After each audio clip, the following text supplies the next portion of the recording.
Pa 15 January chaka ichi cha 2026 chipani cha Malawi Congress Party chinali ndi press briefing imene adachitisa mu mzinda wa Lilongwe.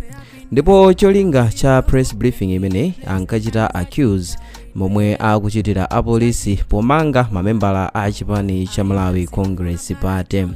Ndipo yomwe adali olankhulira ku msonkhano umenewu adali a Jessica Bwira. Ndipo muzolankhula zawo akhala akufotokoza kunena kuti zomwe akuchita apolisi ndizosasatira malamulo pomanga mamembala a chipanichi cha Malawi Congress Party. Koma kutsatira ndi press briefing imene zausa mapokoso kapena kuti kulankhula kosiyanasiyana kumene kwachuluka ndi kudzudzula chipanichi cha Malawi Congress Party.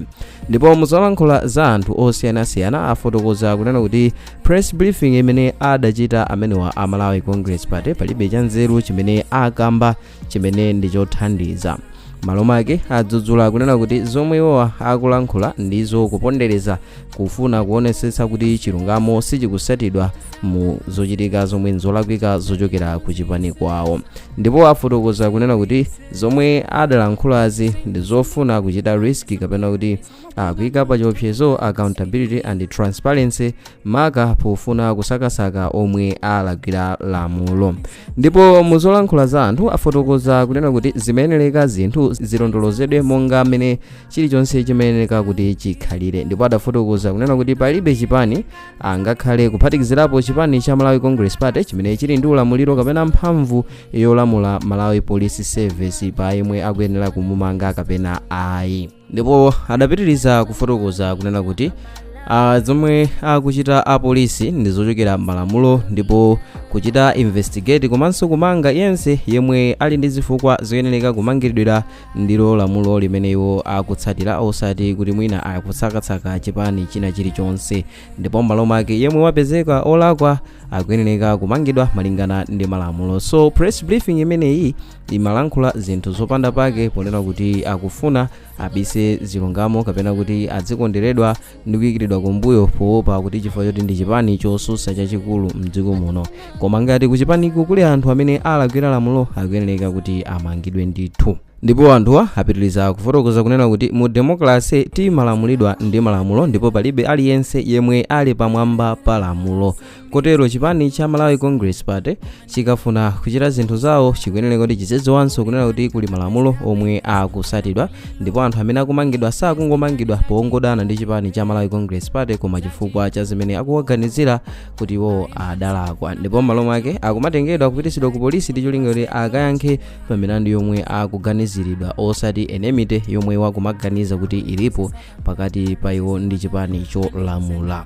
Ndipo anthu adapitiriza kufotokoza kunena kuti a Jessica Bwira akudziwa bwino lomwe kunena kuti mu nthawi yawo momwe Lazarus Makikafe Chakwera ankatsogolera chipanichi cha Malawi Congress Party komanso administration yawo mu nthawi imeneyi amalawi ochuluka adamangidwa pa nkhaninso zofanana ndi zomwe anthu awo akumangidwira. Ndipo mu nthawi imeneyi anthu ambiri adamangidwanso ena maka pa nkhani yokhuza cyber crime kapena kuti anthu amene amafalisa nkhani adamangidwa nawonso mu nthawi.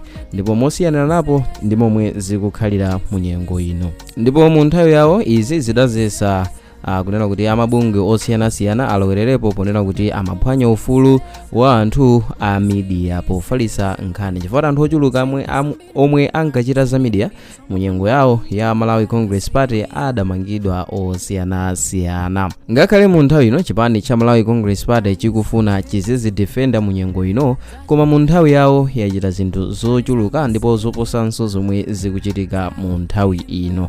Choncho sakuyenera kumadefenda kapena kuti kumadzikira kumbuyo kumakhala ngati ndi chipani cholungama. Malingana ndi kulankhula kwa amenewo a Jessica Bwira amaonesa ngati kuti chipanichi nchosalakwira chilichonse ndipo malo make akulagwiridwa potengeredwa anthu awo ndi kumawatsekera ku polisi.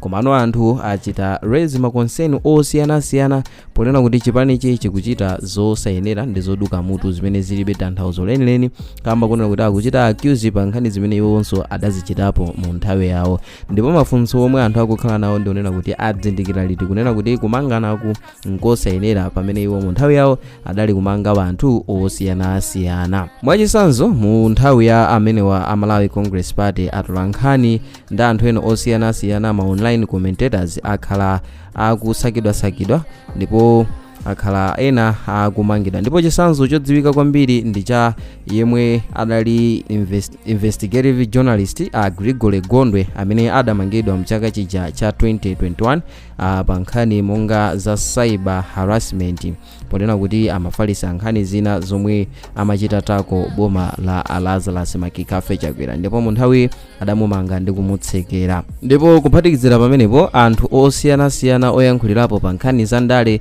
adakhalanso akumangidwa, ngakhalenso nzika zina zomwe zimadana ndi utsogoleri wa amene wa Lazarus Makikafe Chakwera akhala akumangidwa. Ndipo ena mwa anthuwa akhala akusinthidwa ndende zosiyidwa, ena kuchosedwa kukalonga kupitisidwa ku Mzimba, ena kupitisidwanso kulilongwe kumango wadzungulirisa ndi kumango wapitisa malo osiyanasiyana. Mukumbukira bwino inu nkhani ya Aboni Kalindo, mmodzi mwa anthu amenenso adakhala akumangidwa ndi asinthidwa ndende yosiyidwa. Kutsatira press briefing imene azausa debate yochuluka kwa nzika zosiyanasiyana ponena kuti chimene chidachitikachi ndikufuna kuchita intimidate critics kapena kuti kufuna kubweretsa chisokonezo pamene chilungamo chikufuna kuti chisatidwe. Chifukwa choti iwo Amalawi Congress Party mukuganiza kwawo akumalingalira kuti kumangidwa kwa anthuwa ndi chifukwa cha udani kapena zinthu zina zimene zilipo zomwe ndi zokhuza kudana kwina kwake, pamene anthu ochuluka afotokoza kuti ayi izi zikuchitika pansi pa lamulo chifukwa apolisiwa sakumangozitengesa ngumanga munthu wopanda mlandu uliwonse, akumamunyamula munthu chifukwa choti pali zomwe akuganizira kuti iye adalakwisa. So choncho amene wawa Malawi Congress Party pochitisa ma press briefing ndi kumachita accuse apolisi kuti sakuchita zinthu zoyenera ndi kulankhula kopanda pake posalingaliranso umene malamulo a dziko amanenera. Ndipo kuonjezera amenepo masapota osiyanasiyana amene adali achipani chosusa mu nthawiyo amene adali achipani cha DPP pomwe MCP inkalamulira adakhalanso akumangidwa, ena kutumiziridwa zikalata zochokera ku polisi kunena kuti ali ndi milandu yokhuza kunyoza mtsogoleri wa dziko komanso anthu ena amene amatumikira mu nthawi imeneyo. Ndipo izizi ndi zoti zimachokeradi malamulo chifukwa kuti amazitenga pa section 137A imene yokhuza kunyozana kudzera masamba a mchezo. So zomwezo ndi zomwe zina zikuchitika pano, komano amene wa Congress ayambano kuchita accuse pochitenga ngati chipani cha DPP chikuchita zinthuzi mosasalira malamulo. So malingana ndi anthu okhudzidwa afotokoza kunena kuti mu nthawi chipani cha Malawi Congress Party chinkagwiritsa ntchito polisi ponena kuti akugwira ntchito yomwe iwo adatumidwa kapena kuti they are doing their job kapena kuti akuchita zimenewo amenera kuchita.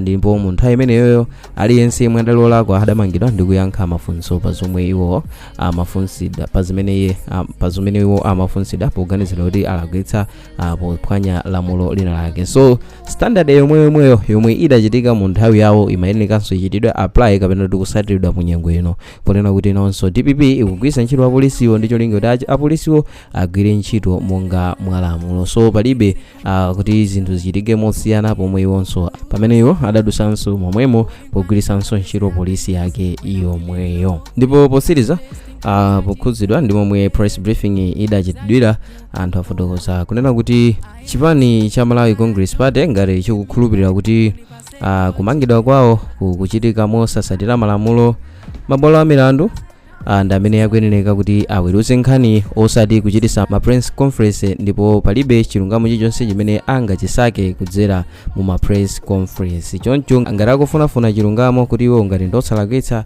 agwiritse ntchito mabwalo osati kubwera kugulu ndi kumalankhula zinthu zopanda pake zimene zilibenso sensi iliyonse. So kumeneko ndikulankhula kwa nzika zina zimene zakhumudwa ndi press briefing imene adachita amene wa Malawi Congress Party podzudzula Malawi polisi ponena kuti ngati akuona kuti pamenepo pali kulakwitsa pa kumangidwa kwa anthu amene wa achipani cha Malawi Congress Party, ngati akutsaka chilungamo adayenera kuti apite ku makhoti osati kubwera pa public ndi kumalankhula zinthu zimene palibe aliyense angabwereso umboni ngati zomwe akukambazo ndi zoona. Koma ngati akufuna majaji ndi anthu ena alowererepo, ndiye kuti ngati iwo apezeke kuti ndi osalakwadi, ndiye kuti amene akuchita izi akulakwiradi lamulo. Koma padakali pano akuyenereka nkhani zawozo azikaziyendesera mu mabwalo a milandu osati koma kuchitisa ma press conference. So timafuna titadziwa nawo maganizo anu kunena kuti inu muli mbali iti, muli mbali ya nzika zokhuzidwa zimene zikudana ndicho chitika chimene chachitika dzulo pochitisa press conference imene amachita accuse Malawi Police Service kunena kuti kuchita mosayenera pomanga anthu awo, kapena inu muli mbali ya Malawi Congress Party imene ikunena kuti akulakwiridwa powamanga. Koma ngati akulakwiridwa mukulankhula kwa ma citizens ena afotokoza kuti nkhani akatsake chilungamo ku makhoti osati kuma kuchitisa ma press conference ndi kumalankhula zinthu zopanda pake. So through comment section momwe tingadziwire maganizo komanso inu chomwe inu mukuganiza kuti chitachitika ndi chani. Ani mu video ya mtsiku lero mudali ndine wanu Mike Thompson. Ndi monga mwayikonda osewala kuchita like komanso subscribe kuti tithenso kupatsirani ena mwa videos amene tikakukonzerani pano pa Samavita YouTube channel. Bye.